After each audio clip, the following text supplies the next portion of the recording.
பிடிக்கிறதே வந்து சினிமா படத்தை பார்த்தா அது ஒரு நாகரிகம்னு முடிவு பண்ணோம். பிடிக்கிறதா ஒரு கேவலம், பிடிக்கிறதா கேவலம், அது ஒரு நாகரிகமாக நினச்சி பிடிக்கணும்னு நினைக்கிறான். சிகரெட்டு குடிக்கிறது ஒரு நாகரிகமாக நினச்சிக்கிட்டான். இப்போ இதெல்லாம் ஒரு ஒரு சமூகத்தில் இதெல்லாம் ஒரு இதெல்லாம் செஞ்சாதான் மதிப்பாங்க, அவருடைய சக இளைஞர்கள் நண்பர்கள் மதிப்பாங்க அப்படிங்கிற மாதிரி ஒரு முட்டாள்தனமான நாகரிகமாக இருந்துச்சு. இது எல்லாம் ஏன் வந்தது?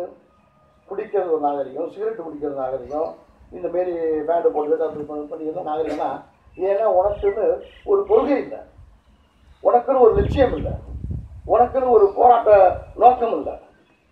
இப்போ இன்னைக்கு ஈழத்தில் விடுதலை புலிகளை போய் பிடிக்கிறதுல ஒரு நாகரிகம், அவனுக்குன்னு ஒரு லட்சியம் இருக்குது, நமக்குன்னு ஒரு நாடு வேணும் போராடணும். அதனால் இதெல்லாம் அடிபட்டு போச்சு. எங்கள் காலத்தில் நாங்கள் வந்து இந்தமாரி பிடிக்கிறதுக்கு நான்லாம் காலேஜை முடிச்சுட்டு வந்த ஒரு 20 வயசில் வந்து ஐயா பார்த்து அப்படியே போனோம் தான். அதுக்கப்புறம் எங்களுக்கு வேறு எந்த லட்சியமும் இல்லை, இடஒதுக்கீடு தான், அதுக்காக தான் போராடணும். ஒரு அறிவு வந்து ஏதோ இன்னைக்கு பசுமை நாயகத்துக்கு தலைவராக உங்களுக்கு வந்தால் நினைக்க வேண்டாம். அவர்களுடைய சாதனைகள்லாம் மிகப்பெரிய, அந்த காலத்திலேருந்து 80லேருந்து சிதம்பரம் பகுதியில் அவருடைய போராட்ட காலங்கிறது மிகப்பெரிய காலம். பாண்டியான எதிர்த்து யார் பேசினாலும் விடியத்துக்குள்ளே தடை எடுத்துருவான்னு சொல்லுவான். தடை எடுப்பான் அவன், பதிலுக்கு நாங்களும் செய்வோம். அப்போ அவனை பற்றின விமர்சனம் விடியத்துக்குள்ளே சிதம்பரம் நகரம் அந்த சுத்துப்பட்டு கிராமத்தில் என்ன ஒட்டணுமோ எழுதி ஒட்டியிருக்கோம். யார் ஒட்டினாலும் தெரியாது. ஆனால் எங்களுக்குள்ளே யாரோ ஒருத்தர் அருள்னு ஒருத்தர் இதை செய்யலான்னு சொல்லுவாங்க. அவர் ஆளுங்க ஆரம்பிச்சு அப்படி அவ்வளவு உயிரெல்லாம் நினைச்சு கவலைப்படாமல் துணிச்சலாக செஞ்சு வைப்பாங்க. இந்த மாதிரி ஒரு லட்சியம் இருந்தால் உனக்கு இந்த எண்ணங்கள் வராது. நீங்கள் கூட இப்போ இன்னைக்கு தண்ணி கொடுப்பா, நீங்கள் கூட இப்போ ஒரு 15 நாளைக்கு முன்னாடி, ஒரு மாதத்துக்கு முன்னாடி ஒரு கபடி நிகழ்ச்சி நடத்தும். அது திட்டமிட்டு ஆரம்பிக்கல, திடீர்னு நம்ம இந்த கொடுக்குறுப்பையில் இருந்தால் நம்ம முன்னாள் கபடி வீரர்களை ஏற்பாடு பண்ணால ஒரு 10 நாளில் தான் ஆரம்பித்தாங்க. தமிழ்நாட்டில் யாரும் நடத்தாத அளவுக்கு நடத்தி வச்சாங்க. ஏன் நடத்தினா அது எதுக்காக நடத்திருக்கோம்னா, பாட்டாளி மக்கள் கட்சி இதை செய்யுது. எதுக்காக செய்யுதுன்னா, அந்த கபடியின் மூலமாக ஒட்டுமொத்த தமிழ்நாட்டு இளைஞர்களையும் ஒருங்கிணைக்கணும். இன்னைக்கு இந்த கபடி விளையாடணுங்கிற ஒரு எண்ணம் ஒவ்வொரு கிராமத்தில் உள்ள பசங்களுக்கும் வரணும். அந்த எண்ணம் வந்து அவன் கபடி விளையாட ஆரம்பிச்சுட்டான்னு வச்சுங்க, அவனை எதிலேருந்து காப்பாற்றணும்னா, கபடி விளையாடணும்னா அது ஒரு மல்யுத்தம் மாதிரி தான். கபடி என்பது ஒரு மல்யுத்தம், விளையாடுறவங்களுக்கு தெரியும். ஒருத்தனை பிடிக்கணும்னா அதுக்கு உடம்புல தெம்பு இருக்கணும், பலம் இருக்கணும்.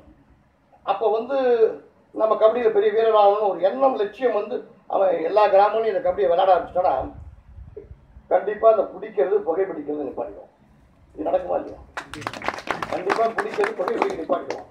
இதை கொண்டுட்டு வரணும்னு இப்போ நாங்கள் ஒரு பெரிய முயற்சி எடுத்து அடுத்த ஆண்டு பொங்கல் கழிச்சு Tamil Nadu state senior champion Tamil Nadu அளவு யாரும் நடத்தலை. அது செலவாகும். இப்போ நடத்துனதே ஏகப்பட்ட செலவு, நிறையா பேரை அவங்கவுங்களும் ஸ்பான்சர் பண்ண சொல்லி நடத்துகிறோம். இன்னும் இதை விட நல்லா பண்ணுறதா சின்னையா அவரை வச்சு பண்ணுறதா முடிவு பண்ணியிருக்கோம். ஏன் முதல்ல வந்து ஆல் இண்டியா மேட்ச் பண்ணணும் தான் பண்ணணும் நினச்சோம். அப்புறம் தான் நான் யோசிச்சு ஆல் இண்டியா மேட்ச்சு ஒன்று நடத்துறதுனால ஆல் இண்டியா மேட்ச்சை நம்ம தமிழ்நாட்டில் நடத்தணும் அப்படின்னு ஒரு பேர் போது வேறு எந்த பிரயோஜனமும் இல்லை.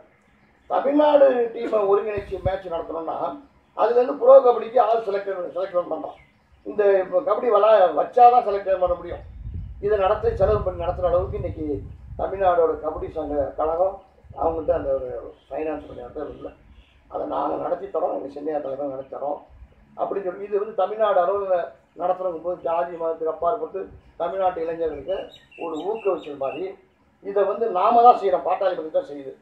இதுக்கு பல லட்சம் ரூபாய் செலவு பண்ணி இவங்க செய்கிறாங்க, கபடி அழியாமல் செய்கிறாங்கன்னு சொல்லி ஒரு எண்ணம் எல்லாருக்கும் வரும். இது இங்கே நம்ம மாவட்டம் நடக்குதுங்கும் போது வட தமிழ்நாடு வரைக்கும் அது வந்து ஒரு 4-5 நாளைக்கு நடக்குதுன்னா ஒவ்வொரு மாவட்டத்திலும் 32 டீமா, 32 டீம், ஒவ்வொரு மாவட்டத்துக்கு ஒரு டீம் அவங்க அங்கீகாரம் பண்ண டீம் வருது, எல்லா மாவட்டத்துலேருந்து வருது. அப்போ எல்லா மாவட்டத்துலேருந்து வரும்போது அந்தந்த மாவட்ட நம்ம கட்சி பொறுப்பாளி வர சொல்லி அவங்களையும் கௌரவப்படுத்தி அவங்களுக்கு உங்கள் மாவட்டத்தில் இந்தமாரி கபடி இருக்கிறது ஆரம்பிங்க நம்ம பசங்கள்லாம் அப்படின்னு ஒரு பெரிய திட்டமிட்டு ஆரம்பிக்கிறீங்க. ஒரே நோக்கம் எதுக்காக செய்கிறோம்னா ஒட்டுமொத்த தமிழ்நாட்டு இளைஞர்களை கபடியின் மூலமாக ஒருங்கிணைக்கிறோம். அவன் வந்து குடிப்பழக்கத்தை புகைப்பிடிக்க நிப்பாட்டி உடலை ஆரோக்கியமாக வச்சுக்கணும். இதுக்கு தான் இதை வந்து முன்னொன்று இந்த கிரிக்கெட்டுக்கு பதிலாக இன்றைக்கி போன ஆண்டு நடந்தது